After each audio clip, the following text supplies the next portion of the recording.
Hey guys, my name is Haley and this is day 2 on the story of Jesus' birth. We are reading from the Jesus Storybook Bible, so if you would like to follow along with us, we'll be reading The Light of the Whole World on page 184. That same night, in amongst the other stars, suddenly a bright new star appeared. Of all the stars in the dark vaulted heavens, this one shone clearer. It blazed in the night and made the other stars look pale beside it. God put it there when his baby son was born, to be like a spotlight, shining on him, lighting up the darkness, showing people the way to him. You see, God was like a new dad. He couldn't keep the good news to himself. He'd been waiting all these years for this moment, and now he wanted to tell everyone. Do you see that star? It's so bright. So he pulled out all the stops. He'd sent an angel to tell Mary the good news.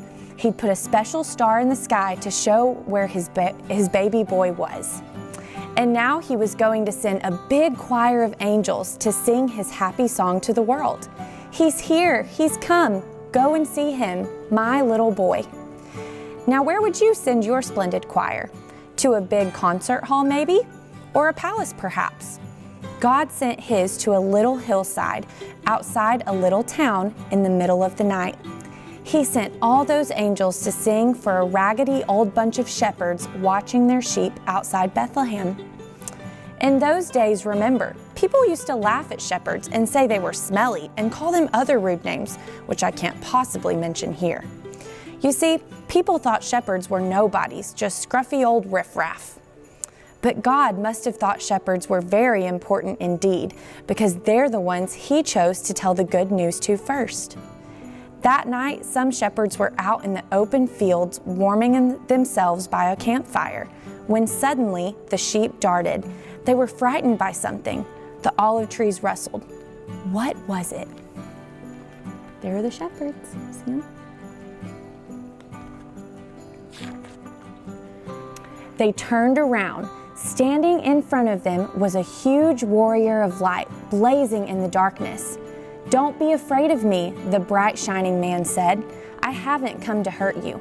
I've come to bring you happy news for everyone everywhere. Today, in David's town in Bethlehem, God's son has been born. You can go and see him. He is sleeping in a manger." Behind the angel, they saw a strange glowing cloud. Except it wasn't a cloud, it was angels, troops and troops of angels armed with light. And they were singing a beautiful song, "Glory to God be fame and honor and all our hoorays." Then, as quickly as they appeared, the angels left.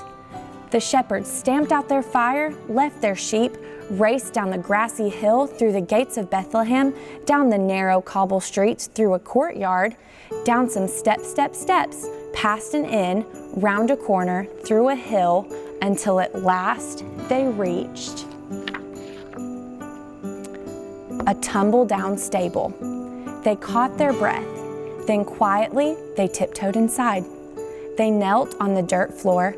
They had heard about this promised child, and now he was here, Heaven's Son, the maker of the stars, a baby sleeping in his mother's arms.